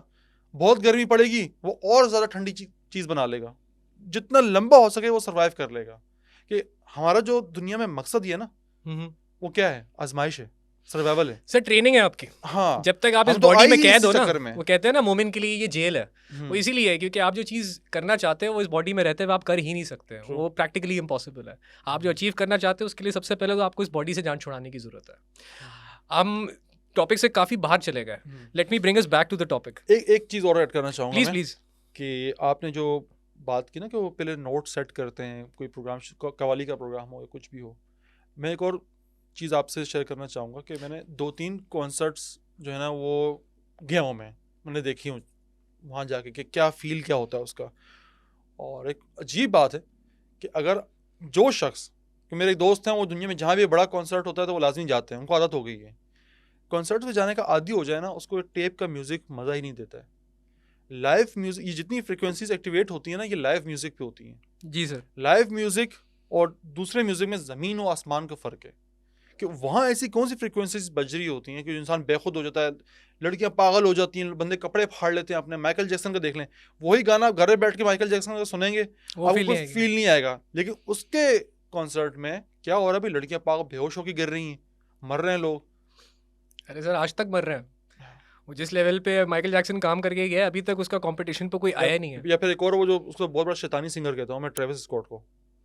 सर उसका ट्रेविस स्कॉट, उसका फीन गाना जो है, वो जो बजा ना फीन गाना, वो लोगों ने जंप करना शुरू किया तो उस इलाके में कुछ मैग्नीट्यूड का ज़लज़ला आ गया था। इसको सिंपल ही रखना पड़ेगा, क्योंकि आप जो चीज़ें बोल रहे हो, असल में मैं मीडिया का, मैं I am a media professional, तो मैंने कॉन्सर्ट्स पे भी काम किया हुआ है। वो होता है ना, पीछे बड़ी बड़ी स्क्रीनें लगी होती हैं, जी, तो उनका विजुअल मेंटेन करना, थोड़ा बहुत साउंड का भी काम किया हुआ है कि जो स्पीकर्स का सेटअप लगा हुआ है वो सही से वर्क करता रहे, तारों में प्रॉब्लम ना आए, इक्वलाइजर वगैरह, इस तरह की चीज़ों में घुसा हुआ हूँ। आप यकीन करें सर, मेजॉरिटी जो क्राउड आया हुआ होता है ना इस तरह के कॉन्सर्ट्स में, उन्होंने कोई ना कोई नशा ज़रूर किया हुआ होता है, क्योंकि जब मोस्ट तक ऑफ देम, क्योंकि रिक्वायरमेंट है। Most of them. अगर आप 432 के ट्यून्ड म्यूजिक को सुनोगे ना तो वो आपका नशा उतार देगा, ठीक है ना, वो आपको रियलिटी की तरफ लाएगा, वो आपके सेंसेस को खोलेगा। आप 432 ट्यून्ड म्यूजिक हो गया जिसमें बहुत पुराने पुराने जिक्र अस्कार आ जाते हैं, यहाँ तक कि अगर आप कव्वाली जेन्युइन तरीके से बैठ के सुनो ना तो आप वहाँ से कोई ना कोई एनर्जी लेके उठोगे। लेकिन 432 के अलावा अगर आप 440 पे जा रहे हो तो वो बंद करने की फ्रीक्वेंसी है, क्योंकि 440 कर क्या रहा है, वो आपको मजबूर कर रहा है कि आप एक सिंगल वाइब्रेशन पे हिलते रहो, और इसलिए उसको इतनी ज़्यादा लाउड बजाना ज़रूरी होता है कि वो फ्रीक्वेंसी जाके आपकी बॉडी को फिजिकली टच करे, आपको बाकायदा महसूस हो कि मैं आपके अंदर कोई वाइब्रेशन जा रही है। अब अगर आपका दिमाग नॉर्मल चल रहा होगा ना, आप कहोगे ये कुछ गड़बड़ हो रही है, ये हेल्दी नहीं है मेरे पास। लेकिन अगर आपका दिमाग बंद हो जाए, आपकी हिस बंद हो जाए, कुछ नहीं, अगर आपने सिर्फ शराब ही पी हुई है तो आपकी लॉजिक बंद हो जाएगी, फिर आप उस इमोशन को वेलकम करोगे और वो फ्रीक्वेंसी आप अपने अंदर जमा करने की कोशिश करोगे। और वही वाली लॉजिक सर, फिर आप घर पे आओगे, आप कहोगे बड़े बड़े स्पीकर लगाने हैं, मुझे 5.1 का सेटअप लगाना है, 7.1 का लगाना है, कि दुच्चुक वाली आवाज़ है, वो अंदर तक जाके मुझे हड्डियों तक यार महसूस ये बाकी मैंने जितनी भी नशा करने वाले दोस्तों को देखा है ना, या ताल्लुकदार हों जो भी हों, सब उनको लाउड म्यूजिक चाहिए होता है। सर मैं अब उन लोगों को बुरा भी नहीं मानता, क्योंकि उन लोगों को, सर आप 9 to 5 के अगर साइकिल में फंसे हुए हो ना, अगर आप कॉर्पोरेट सिस्टम का हिस्सा बन चुके हो, तो आप वो काम कर रहे हो जिससे आपकी सोल, आपका कॉन्शियसनेस अग्री नहीं करता। आप बस अपने आप को मार के कर रहे होते हो कि यार पैसे चाहिए, नहीं करेंगे तो घर कैसे चलेगा। ये जब आप 5 दिन तक करोगे तो आपके अंदर की जो 432 की फ्रीक्वेंसी है ना, जो आपकी लाइफ क्रिएटिंग आपकी एनर्जी है, जिसको प्राणा भी कहते हैं हिंदुइज्म में, वो एक तरह से मरना शुरू हो जाती है। तो फिर आपको कोई ना कोई और ऑल्टरनेट सोर्स चाहिए जो कि आपकी बॉडी को एक तरह से आगे ना जंप स्टार्ट, जैसे गाड़ी बंद हो जाती है ना चलते चलते जंप स्टार्ट मारना पड़ता है, वो जंप स्टार्ट अब इनको चाहिए ही चाहिए, क्योंकि उनको किसी ने ये बताया हुआ नहीं है कि तुम्हें जो म्यूजिक चाहिए जिससे तुम्हारी लाइफ एक्चुअली कंट्रोल में आएगी, जिससे तुम ग्रो करना शुरू करोगे, वो सुनाई नहीं देता। जो एक्चुअल, जिसको कहते हैं ना फ्रीक्वेंसीज ऑफ द यूनिवर्स कहते हैं सर, इस पे इतना, आपका शायद कभी इत्तेफाक हुआ हो बयाना टीवी देखने का। बयाना टीवी एक अमेरिकन यूट्यूब चैनल है जो बेसिकली 3-4 लोग हैं, जिसमें सबसे मशहूर नौमान अली खान है। जी, नुमान अली खान साहब। सर उन्हीं की एक प्रेजेंटेशन वीडियो में देख रहा था, जिसमें उनके प्रेजेंटर ने बताया कि हजूर सलातो सलाम जो है, उनसे किसी ने आके पूछा कि हमें कुछ ऐसा बता सकते हैं जिससे हमारी नॉलेज में इजाफा हो, हमें और यूनिवर्स का पता चले। मैं पैराफ्रेज कर रहा हूँ, एग्जैक्ट हदीस ये नहीं है, सिर्फ एक्सप्लेन करने के लिए। तो उस पर हजूर ने कहा कि जो चीज़ें मुझे दिखती हैं वो तुम नहीं देख सकते, जो चीज़ मुझे सुनाई देती है वो तुम नहीं सुन सकते, तुमसे बर्दाश्त नहीं होगा। तो किसी ने पूछा भी था कि आपको क्या क्या सुनाई देता है, तो एक दफ़ा हजूर सल्लल्लाहु अलैहि वसल्लम ने कहा था कि मुझे फरिश्तों की आवाज़ सुनाई देती है। वो आवाज़ सुनाई देती है जब अल्लाह ताला कोई अहकाम को जारी करते हैं, तो वो जब फरिश्तों को सुनाई देता है तो मुझे उसकी आवाज़ सुनाई देती है, और वो आवाज़ ऐसी है जैसे कोई मोटी सी लोहे की जंजीर है जिसको पत्थर पे घसीटा जा रहा है। और आज से तकरीबन 13 या 14 साल पहले नासा ने जाके स्पेस की ऑडियो रिकॉर्ड की थी। आपको बड़े आसानी से ये क्लिप इंटरनेट पे मिल जाएगा, प्लीज उस क्लिप को बीच में चलाइएगा। मैं एडिटर साहब को कहूंगा या मुझसे पूछ लीजिएगा, मैं आपको क्लिप दे दूंगा तो लगाइएगा इस पॉइंट पे।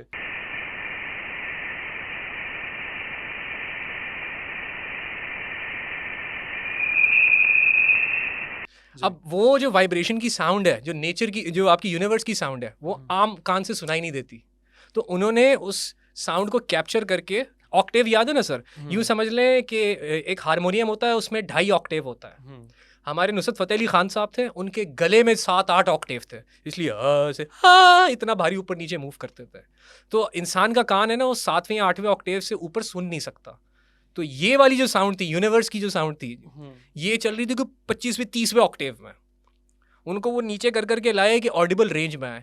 आप यकीन करें, मेरे पूरे जिस्म के रोंगटे खड़े हो गए थे जब मैंने वो साउंड सुनी। वो एग्जैक्टली वैसी साउंड है जैसे कोई पत्थर के ऊपर जंजीर को खींच रहा हो। और ये 14 या 13 साल पहले नासा ने रिकॉर्ड की है, और उन्होंने अपनी प्रमोशन के लिए इंटरनेट पर डाली हुई है कि देखो ये यूनिवर्स की साउंड है। मतलब आप इस चीज़ को इस तरह भी समझ सकते हैं, जितनी भी इस वक्त क्रिएशन है वो सारी की सारी इबादत में लगी हुई है।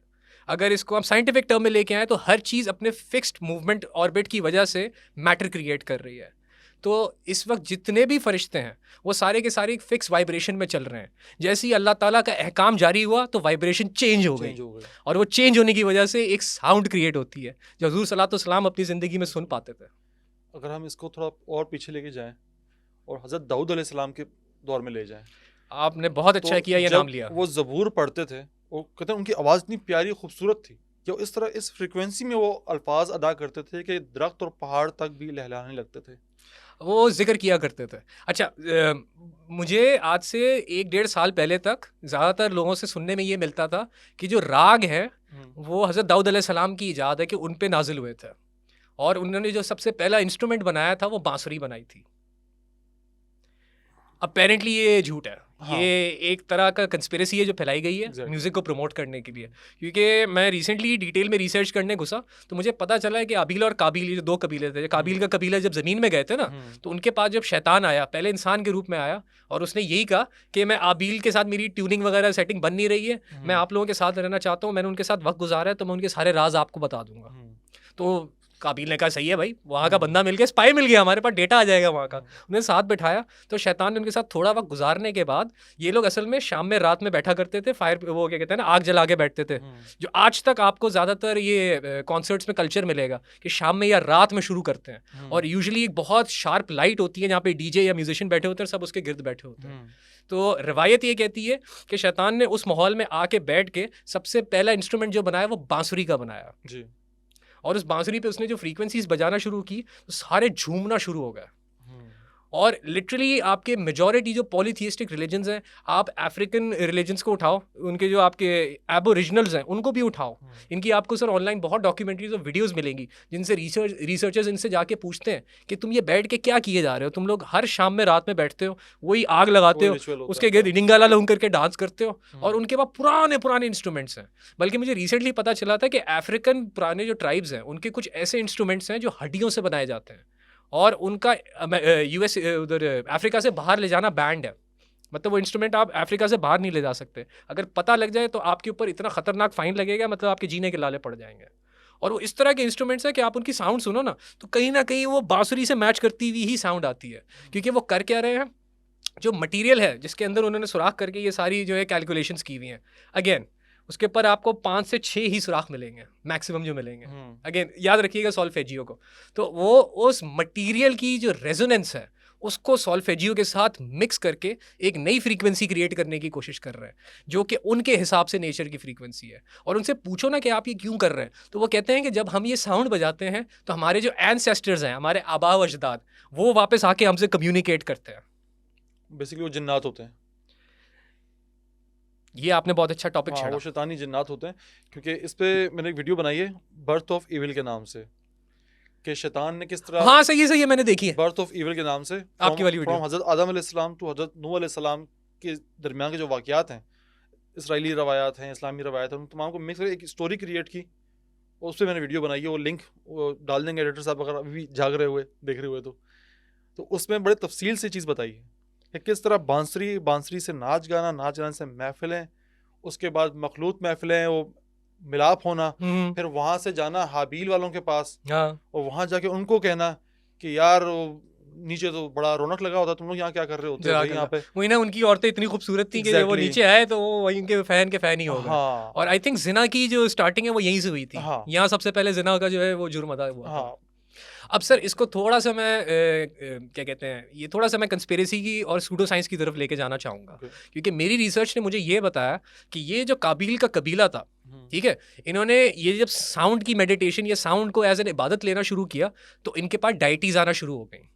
ठीक है, अब ये डाइटीज की 2 किस्में हैं, एक तो जिन्नात होगा, क्योंकि जिन्नात वो हैं जो दुनिया में पैदा किए गए हैं, फिर ऐसी भी मखलूकें हैं जिनके पास अल्लाह ताला की तरफ से ये एबिलिटी है, क्योंकि हज़ारों साल की ज़िंदगी है और वो टाइम ट्रैवल भी कर सकते हैं, वो अलग अलग प्लैनेट्स पे भी जा सकते हैं, अलग अलग डिमेंशंस में भी जा सकते हैं। मेरे ख्याल से शयातीन ही इनको मोस्टली कहा जाता है, लेकिन लेजेंड ये कहता है कि इन साउंड्स को बजाने की वजह से, इन सीक्रेट फ्रीक्वेंसीज की वजह से और इन इबादत की वजह से उन लोगों ने आके उनको लेविटेशन की, साउंड की और वाइब्रेशन की नॉलेज देना शुरू कर दी, और इस पे एक पूरी सिटी जो है वो कायम हुई थी, जिसको हमारे लेजेंड में एटलांटिस कहा जाता है। एटलांटिस, और ये कॉन्स्पिरेसी थ्योरिस्ट के लिए तो एक इस पे अभी तक रिसर्च ही चल रही है। हाँ ये मतलब इतना मजेदार अंधा कुआं है कि हिस्ट्री जी। चैनल का आधा सीजन इस पे बेस्ड है। ऐसा ही है। अब इसमें ऐसा ही है। समझने वाली बात यह है कि एटलांटिस उस वक्त पावर पकड़ा था जब हजरत नूह अलैहिस्सलाम जिंदा थे।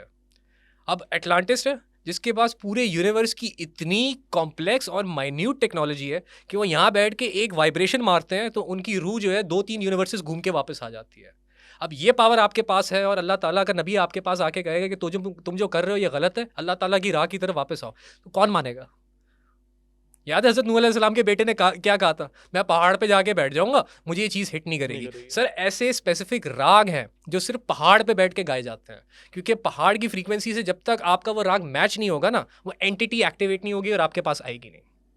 सर मैं आपको मजे की बात बताऊं कि अगर साल में एक दफ़ा मैं पहाड़ों के पास ना जाऊं, तो पहाड़ी इलाकों में ना जाऊं, तो मुझे लगता है कि अब ये जहांगीर नहीं रहा है। कुछ टेम्पर हो गया अंदर, कुछ चीज़ जो है वो मिसमैच हो गई है। मूड स्विंग्स होंगे, अजीब वाले हो जाएंगे, तबीयत किसी से बात करने का दिल नहीं करेगा, चिड़चिड़ापन शदीद हो जाएगा। तो मुझे साल में एक दफ़ा ना पहाड़ी इलाकों में लाजमी जाना होता है। मैं जाऊँ, वहाँ बैठूँ, कुछ सुकून करूँ, मुझे लगता है इससे मेरी वो एनर्जी वापस आ रही है। फैक्ट्री रीसेट हो गया। फैक्ट्री रीसेट हो गया, एग्जैक्टली। वहाँ जाके इबादत करना, कुरान पढ़ना, ओह सर वो आप जस्ट इमेजिन करें कि कोशिश मैं करता था कि असर के वक्त ना, त्रिशिंग एक इलाका है, ये अपना गिलगित की तरफ आप जाएंगे, अस्तौर से होते हुए त्रिशिंग नाम का बहुत प्यारा गांव है। वहाँ से आप जीप करेंगे तो आपको एक मखसूस जगह पे लेके जाएगा, बहुत कम लोगों को पता है वो जगह। उस जगह की खासियत ये है कि वहाँ जब बैठते हैं आप उस पहाड़ पे ऊपर, जब पहुँच जाते हैं तो आपको 3 पहाड़ी सिलसिले सामने नज़र आ रहे होते हैं। 3 पहाड़ी सिलसिले होते हैं आपके सामने, और आपको ऐसा लगता है कि बस पहाड़ है, ऊपर देखें तो बस एक जैसे ऐसा लगता है बस आप डायरेक्ट हुए हैं। आपको यूनिवर्स भी दिख रहा होगा, आप आसमान को देखोगे, सर आपको स्टार्स नजर आ रहे हैं, ऐसा लगता है कि बस अब ना डायरेक्ट मतलब मिल्की वे दिखना शुरू हो जाती है। ये इसी तरह की बात कर रहे हैं ना। वहां बैठ के आप कुरान पढ़े ना सर, 5 मिनट बाद आपको नहीं पता चलेगा कि दुनिया क्या है और कहाँ है। आपको लगेगा आप दुनिया और खिला के दरमियान कहीं पर हैं या किसी और डायमेंशन में आप। सर उस वक्त जो चीज़ समझ आ रही होती है ना, वो कभी किसी और जगह समझ नहीं आती है। ये या फिर पहाड़ी इलाकों में मैंने फेस की चीज़, या फिर मैंने मदीना और मक्का में चीज़ फेस की। यार मक्का में हम जिक्र अस्कार करते हैं ना, अभी इस दुनिया में आप पाकिस्तान में मस्जिद में जब भी जाके कहीं भी जिक्र अस्कार करते हैं ना, तो हम बहुत ज़्यादा कनेक्टेड होते हैं दुनियावी चीज़ों के साथ। हाँ, तो हम अपनी फ्रीक्वेंसी मैच नहीं कर पाते उस जिक्र के साथ या उस माहौल के साथ। लेकिन आप जब मक्का जाते हैं, आप मदीना जाते हैं ना, तो वो फ्रीक्वेंसी वही होती है जो आपको चाहिए होती है।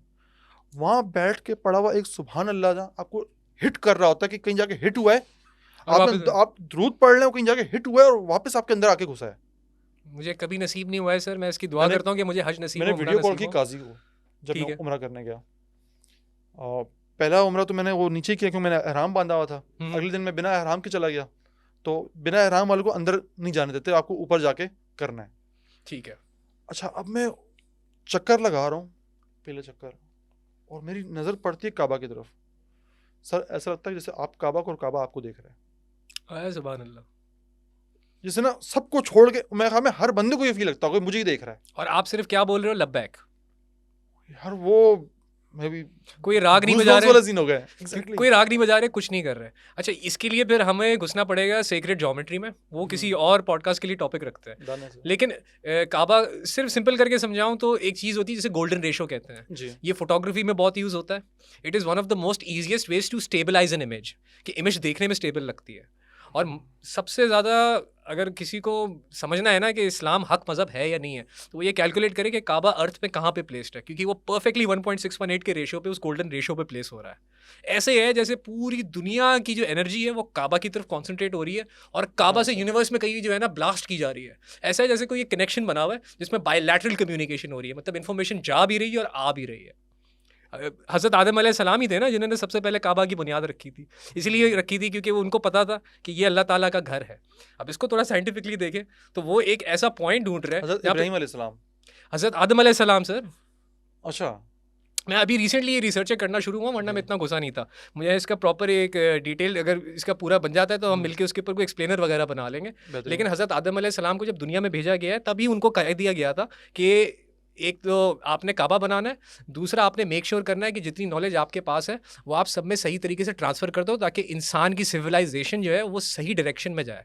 यानी इसका मतलब है उससे पहले ही दुनिया में इंसान मौजूद थे और वो किसी और डायरेक्शन में जा रहे थे। उनको वापस सही तरफ लाने के लिए खलीफा का टाइटल जो है सिर्फ हज़रत आदम अलैहिस्सलाम को ही दिया गया है मेरे ख्याल से, नहीं एक और नबी को दिया गया, मैं नाम भूल रहा हूँ।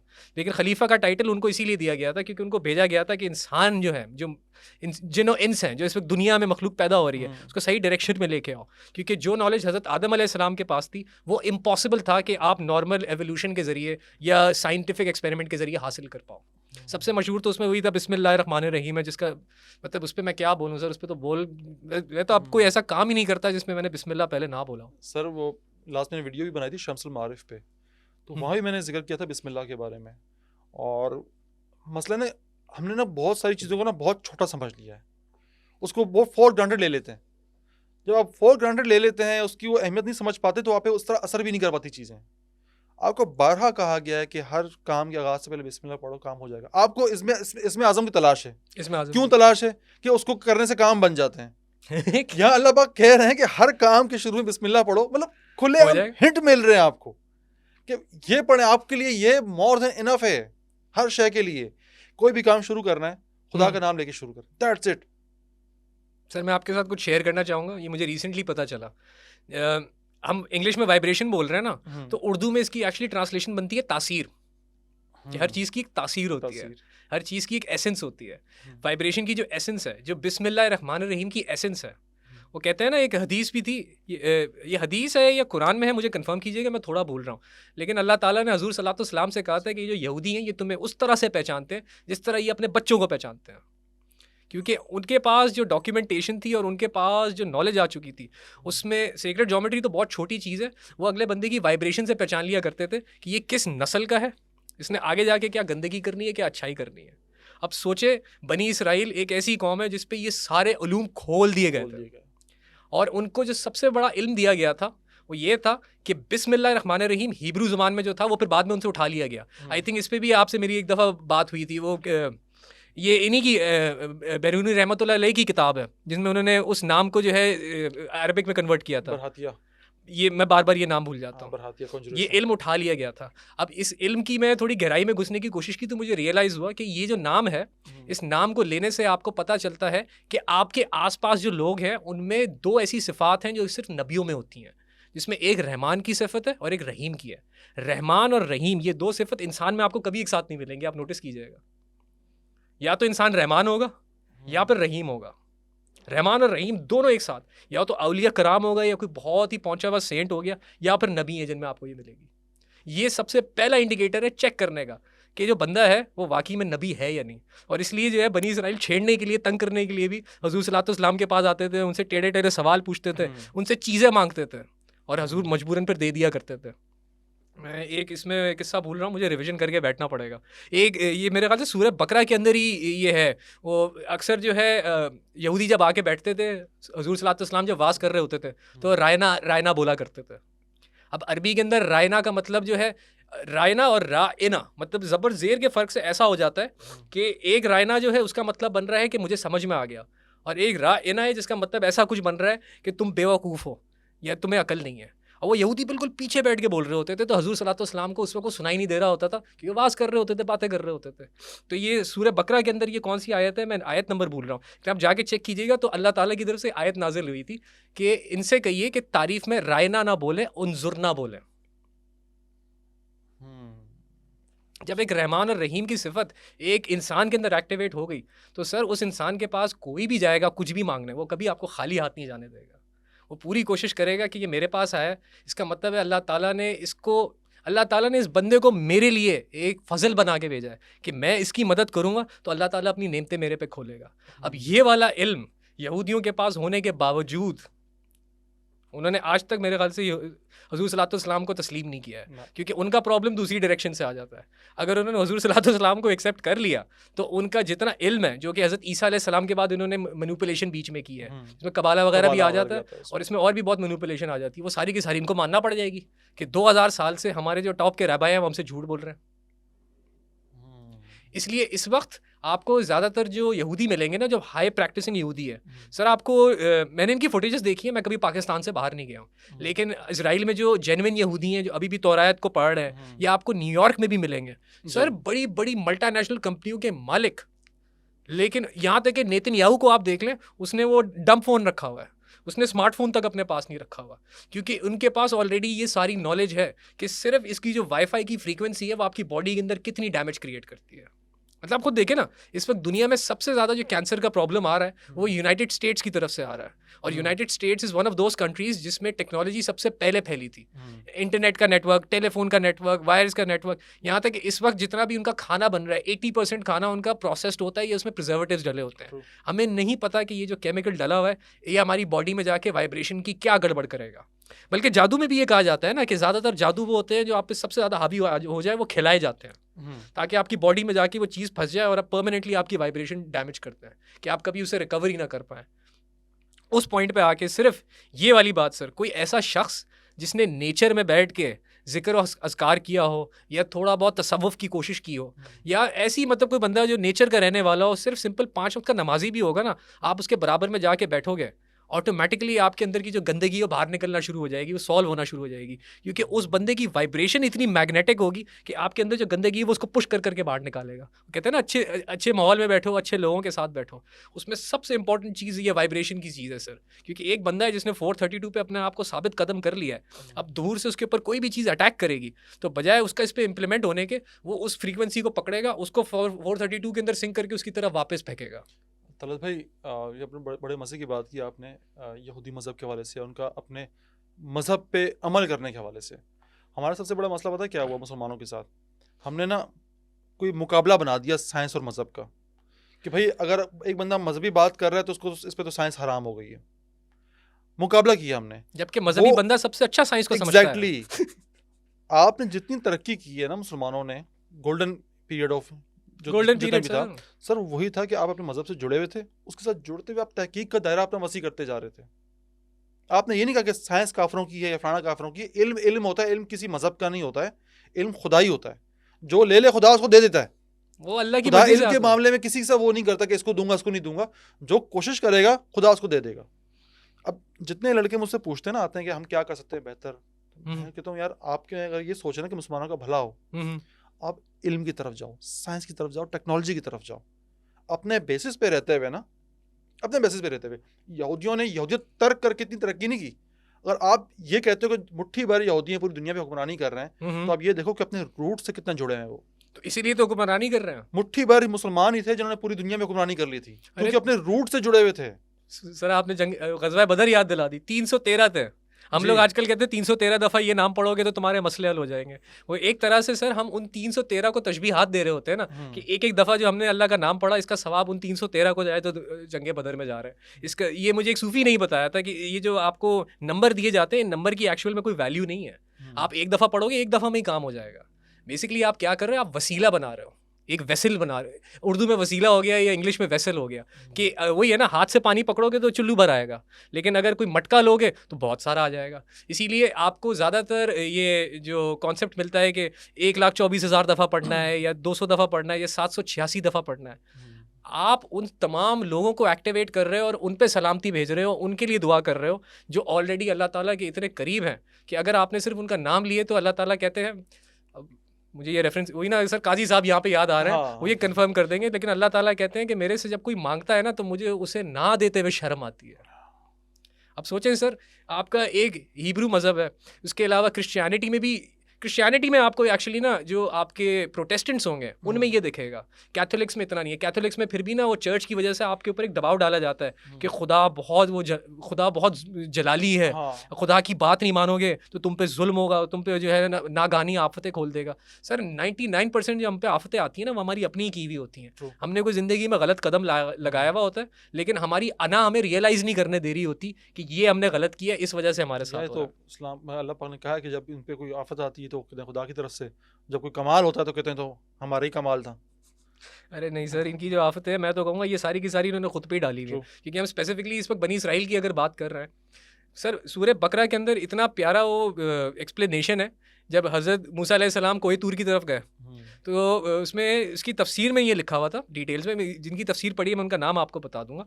तो उसमें लिखा था कि जब हज़रत मूसा अलैहिस्सलाम कोहे तूर की तरफ जा रहे थे तो उन्होंने जल्दी की, मतलब उनका जो पहुंचने का टाइम था उससे 1-1.5 घंटा पहले पहुंच गए।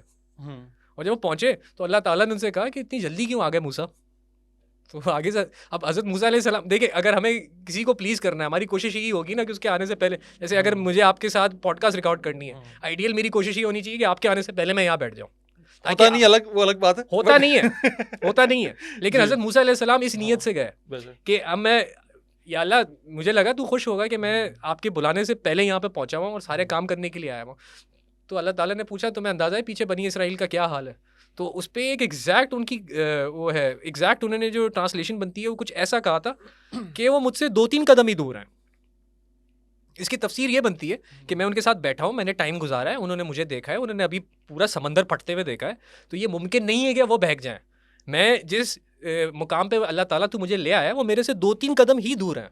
उसका लिटरल मतलब नहीं था, और ज़्यादातर जो आप रिसर्च में जाते हो उस पर ये डिस्क्रिप्शन दे रहे होते हैं कि उन्होंने 2 या 3 कदम जंप किए और कोई तूर पे पहुँच गए। वो मुशाहिबत थी जिस पे फिर अल्लाह ताला ने कहा नहीं आप पीछे जाके देखो, वो वापस शिर्क में पड़ गए। बछड़े की पूजा शुरू कर दी थी उन लोगों ने। उन्होंने बछड़े की पूजा क्यों शुरू की, इस पे मैंने सर तकरीबन 6 महीने रिसर्च की है, क्योंकि एक पूरी सूरह है, कुरान की सबसे बड़ी सूरह है जिसको आप सूरह बकरा कह रहे हो। मतलब कहते हैं कि सूरह बकरा सिर्फ आपने दिन में एक दफ़ा पढ़ दी ना तो अगले 24 घंटे तक आपके साथ कुछ बुरा हो ही नहीं सकता। और मैंने खुद पढ़ने की कोशिश की है, पहली दफ़ा जब पढ़ने की कोशिश की तो 2-2.5 घंटे मुझे लग गए थे पढ़ने में, लेकिन अब मैं पढ़ने बैठता हूँ ना थोड़ी रवानी आ गई है सर, मुश्किल से घंटा लगता है।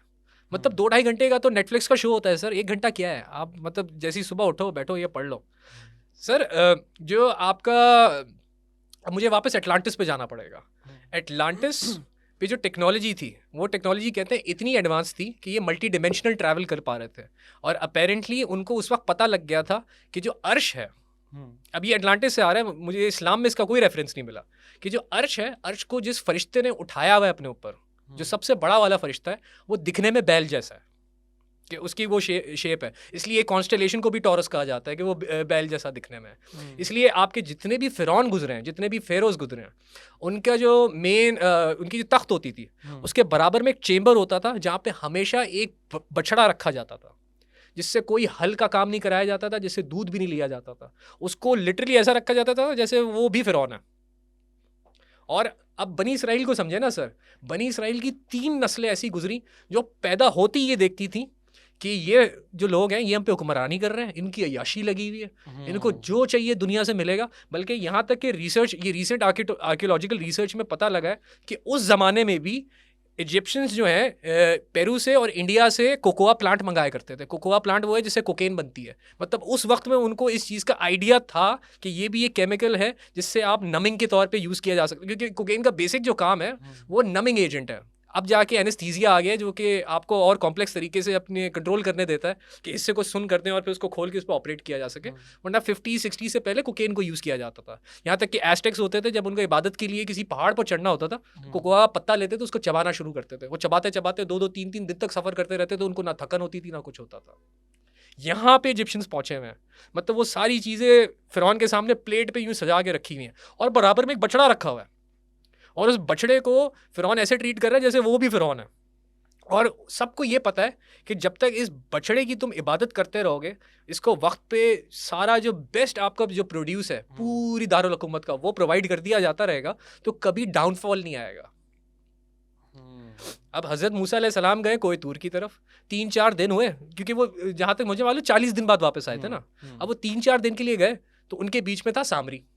अब सामरी क्योंकि जो इजिप्शियन मैजिक स्कूल था उसका ट्रेंड था, और इजिप्शियन स्कूल के अंदर ये सारी नॉलेज उसको बताई गई हुई थी, तो उसने कहा एक काम करता हूँ, हज़रत मूसा अलैहिस्सलाम तो वापस नहीं आने वाले, अब मैं इनको घेरने की कोशिश करता हूँ कि मैं इनका लीडर बन जाऊँ।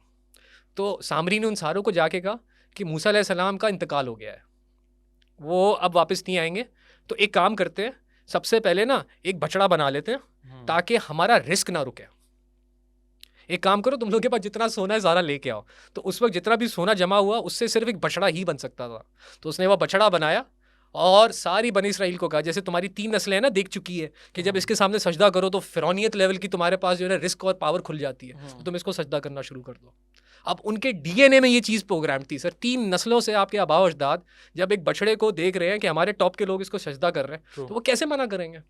उन्होंने इसलिए सजदा नहीं किया कि वो अल्लाह ताला की तरफ से हट गए थे, उन्होंने इसलिए सजदा किया क्योंकि उनको लगता था कि कल्चरली ये सही चीज़ है, उनका कल्चर का इशू आ गया था। जैसे हम लोग हैं सर, मैं आपके सामने अभी ये जैकेट पहन के बैठा हुआ हूँ, चमड़े का एक बड़ा सा पीस लेके अगर मैं अपनी बॉडी के गिर्द नाप लूँ, ये लपेट के बैठ जाऊँ, तो मुझे गर्माहट मिल जाएगी। लेकिन ये जैकेट खरीदते वक्त भी अल्लाह को हाजिर नाजर जान के बोल रहा हूँ, एक थॉट मेरे दिमाग में यही आई थी कि लेटेस्ट डिज़ाइन है, बॉम्बर जैकेट है ना तो मैं ये पहन के अगर निकलूंगा तो लोग मुझे रिस्पेक्ट ज़्यादा देंगे, मेरी बात आसानी से सुनेंगे। बनिस्बत अगर मैं शलवार कमीज़ पहन लूँ, सर पे टोपी लगा लूँ और यूँ करके चादर ओढ़ लूँ जो सुन्नत है, वो पहन के निकलूंगा, तो लोगों के दिमाग में ऑलरेडी ये चीज़ इनग्रेंड है कि ये मुल्ला है, ये मुफ्ती है, ये उस तरह का टाइप का बंदा है, ये हमारे ऊपर प्रीचिंग करेगा, ज़बरदस्ती हमें इस्लाम की तरफ खींचने की कोशिश करेगा। जबकि इस्लाम, जहाँ तक मैं समझाऊँ सर, जो बेहतरीन इस्लाम फैला है, जिन औलिया कराम ने या जिन सूफियों ने इस्लाम फैलाया, उन्होंने अपनी पर्सनैलिटी में वो चीज़ें अडॉप्ट करके लोगों को इंस्पायर किया कि देखो मैं ये कर रहा हूँ इसलिए मैं अच्छा इंसान हूँ, तुम इसलिए इस्लाम कबूल नहीं करो कि इस्लाम हक है, तुम मेरी एग्जाम्पल को देखो, मैंने कबूल किया है ना, मैं प्रैक्टिस कर रहा हूँ। यही एग्जैक्ट हरकत सामरी ने की थी, और उसने उस वक्त जो बछड़ा बनाया था, उस बछड़े के अंदर उसने सर्टन चेंबर, इनको वो साउंड चेंबर्स कहते हैं, कि यूँ समझ ले उस बछड़े में पीछे से हवा गुजरेगी और मुंह से निकलेगी तो एक साउंड क्रिएट होगी, बड़ी बेसिक सी साउंड थी, और वो 432 के काफ़ी करीब थी अकॉर्डिंग टू जो अभी तक मुझे पता चला है, आई कैन बी रॉन्ग। लेकिन वो साउंड जब निकलना शुरू हुई, सारे के सारे बनी इसराइल जो है वो काम डाउन होना शुरू हो गए। उसने उस वक्त वो साउंड और वाइब्रेशन की टेक्नोलॉजी उन पर यूज़ की और उन सबको जो है ना डोसाइल कर दिया, इस पॉइंट तक डोसाइल कर दिया कि सबने सजदा भी कर दिया और वो मान भी गए कि अब सामरी जो कहेगा हम उसी गाइडेंस पे जाएंगे। क्या बात है, ये यहाँ पे साउंड वाली बात जो थी ना, अब आके मुझे हिट की है सर। आज के ज़माने में ये इस्तेमाल हो रही है ना, सबसे ज़्यादा आसान तरीका क्या है किसी को इन्फ्लुएंस करने का, आप फिल्म बनाओ, और फिल्म उस वक्त तक आप पे हावी नहीं होगी जब फिल्म के अंदर मज़ेदार म्यूज़िक ना हो। यही है ना, आप बॉलीवुड की फिल्में उठा लें, 80% जो उनकी फिल्में हैं, फिल्म बुरी तरह पिट जाती थी। मतलब मेरी बचपन की देखी हुई फिल्म है, सॉरी मैं थोड़ा सा ये अब हम शैतानियत की तरफ आ रहे हैं, लेकिन एक फिल्म थी बॉबी देओल की, गुप्त, शायद आपने देखी हो शायद ना देखी हो, देखी होगी, मुझे वो स्टोरी याद नहीं रहती। इंतहाई बकवास फिल्म है, इंतहाई बकवास फिल्म, मतलब एक दफ़ा से ज़्यादा मैंने ज़रूर देखी होगी। बचपन की फिल्म है ना, उसे यादें अटैच्ड है, इसलिए एज ए रेफरेंस में दे रहा हूँ, शायद पब्लिक में भी किसी ने देखी हो। लेकिन उस फिल्म का म्यूज़िक उसके टाइम के हिसाब से बहुत एडवांस था, उन्होंने उस वक्त जो है ना इलेक्ट्रॉनिक म्यूज़िक उसमें यूज़ किया था। मतलब आप 30+ ये वो है ना 28 से 35-36 का कोई भी बंदा आप पकड़ लो, उससे आप कहो कि गुप्त फिल्म के गाने याद हैं, उसको डेफिनेटली याद होंगे। क्यों याद होंगे? क्योंकि उन्होंने 2 हरकतें की। एक तो उन्होंने जो बीट है वो इंस्ट्रूमेंट पे नहीं बजाई, उन्होंने इलेक्ट्रॉनिकली बजाई ताकि कंसिस्टेंट 440 की फ्रीक्वेंसी बचती रहे। जब आप हाथ से कोई चीज़ बजाते हो ना तो 19-20 आगे पीछे चीज़ हिल जाती है, लेकिन अगर मैं आप कंसिस्टेंट एक चीज़ की बम्बार्टमेंट करूँगा ना तो सिंक्रोनिटी का इफेक्ट प्रोड्यूस होना शुरू हो जाता है कि वो जो वाइब्रेशन है उसके साथ आपकी बॉडी सिंक होना शुरू हो जाएगी।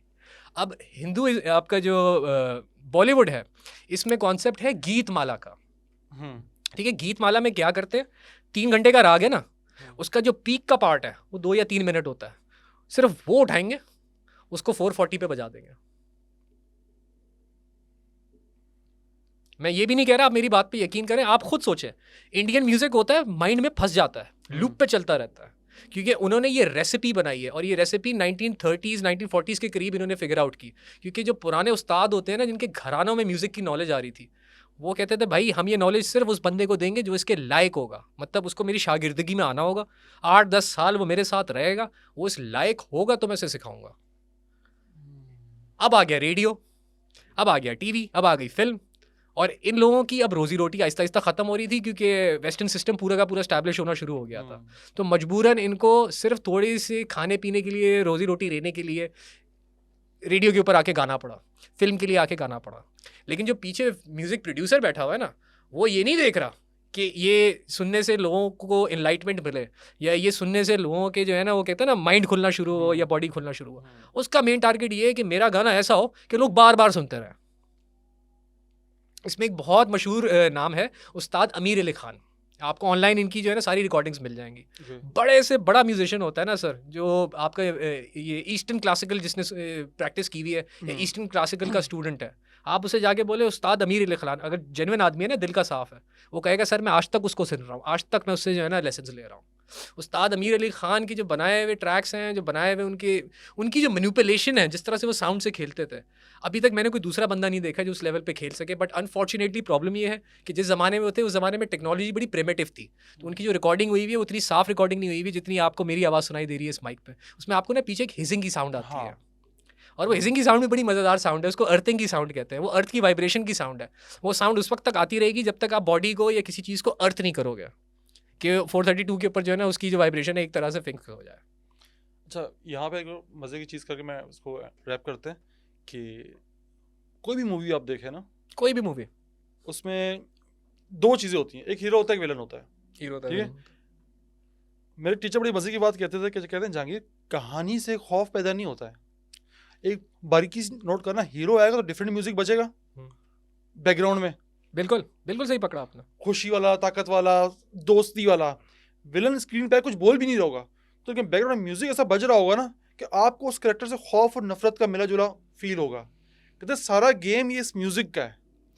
सर मैं सिर्फ इसमें ऐड करूंगा, आपने इतनी प्यारी बात की है, आपको मैं एटलीस्ट बैचलर्स समझा देता हूँ कि फिल्म मेकिंग में बैचलर्स कैसे होता है। सारा गेम सेंस ऑफ मोटिव का है। मोटिव वर्ड याद रखिएगा। मोटिव विजुअल में भी इस्तेमाल होता है, साउंड में भी होता है। आपने कभी कोई कॉमेडी शो देखा है, उसमें आपने नोटिस किया होगा सर्टेन साउंड्स बार बार आती हैं। जैसे आप मीम्स भी देखते हैं, टुमा टुमा डुइंग, ये साउंड्स हैं। ये इतनी दफा आपका माइंड सुन चुका है कि ये जब भी बजेगी हंसना है। आप सिर्फ वो साउंड निकाल दो तो वो ट्रेजेडी में कन्वर्ट हो जाएगा। इस चीज़ पे सबसे ज़्यादा जो काम फिल्म मेकिंग में किया वो चार्ली चैपलिन ने किया। एक्चुअली नाम उसका चार्ल्स चैपलिन था। चार्ली चैपलिन उसका वो कैरेक्टर है जो कि आपको सबसे ज़्यादा मशहूर दिखता है। सर चार्ल्स की आप फिल्में उठा के देखें और फिर उनका BTS देखें, आपको BTS मिलेगा। सर वो इतना जज्बाती आदमी था। वो अब अगर मुझे एक सीन शूट करना है ना जिसमें मैं पहाड़ से छलांग लगा रहा हूँ, वो एक्चुअल में छलांग लगाता था। उसके स्टंट्स, जबकि उस ज़माने में ये टेक्नोलॉजी थी, उस ज़माने में कंप्यूटर नहीं होते थे। आप बेसिकली ना कैंची से काट काट के सेलुलॉइड है ना ऊपर पेस्ट कर करके बनाते थे। वो इतना जुनूनी आदमी के होता था, वो कहता था नहीं मैं एक्चुअल में छलांग मारूंगा ताकि मेरा जेन्युइन इमोशन कैप्चर हो। और उससे ज़्यादा डिप्रेस्ड आदमी मैंने सर आज तक अपनी ज़िंदगी में पढ़ा नहीं है, क्योंकि उसका जितना डिप्रेशन है वो सारा का सारा एक्टिंग से बाहर निकालता था और फिर म्यूज़िक की मदद से ट्रेजेडी को कॉमेडी बना देता था। क्या बात। इसी नोट पे इस वीडियो का आज इख्तिताम करते हैं। बड़ा मज़ा आया। मैं सोचा नहीं था कि साउंड और वाइब्रेशन से हम इतनी डेप्थ में चले जाएंगे और इतना कुछ इसमें से कर सकते हैं। मुझे पता है अभी नहीं गए डेप्थ। मुझे पता है, मैं खुद इसका स्टूडेंट हूँ सर। मुझे 17 साल हो गए, मैं अभी तक ये पढ़ रहा हूँ। मैं कोशिश ये कर रहा था कि जितनी सिंपल और बेसिक चीजें हो सके बताऊं, कोई कॉम्प्लिकेटेड चीजें ना बताऊं। वरना एक सॉल्फेजियो फ्रीक्वेंसी को 432 को पकड़ लेना और इसको खोलना शुरू करें, सर महीनों लग जाएंगे।